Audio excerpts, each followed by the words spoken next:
The Unreachable Window.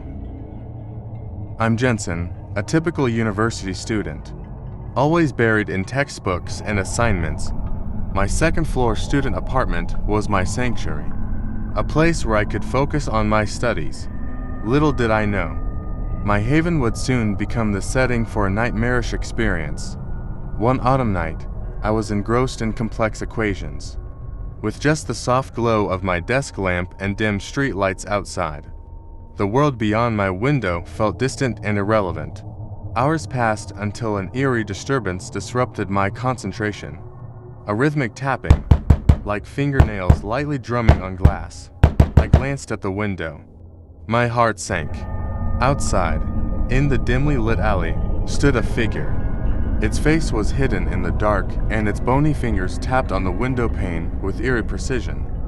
The fear that gripped me was not due to its appearance, but the impossibility of its presence, hovering just outside my window on the second floor.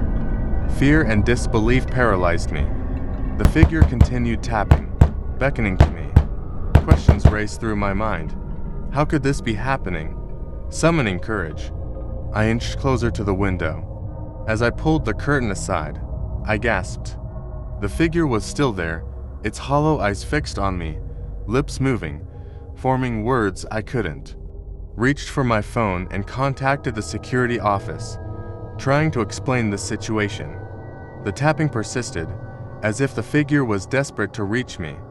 When the guards arrived, the figure had vanished. They found no signs of forced entry, no explanation for its presence.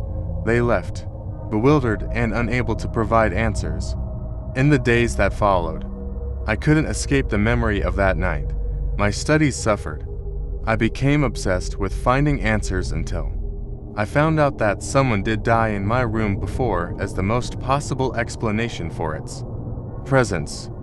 One night, lying in bed with the lights off, I heard it again, the tapping, but not from the window. It was coming from my study table. The figure now trying to find a way to reach my books. I presumed that this poor soul was trying to continue his old routine as a student. Ever since that night, I would leave the table lamp switched on all night long in case it wanted to study again. I managed to graduate few years after that, yet I will always bring up this real-life encounter as a captivating topic of conversation when we gather around the dining table or at social gatherings, ensuring it never loses its eerie intrigue.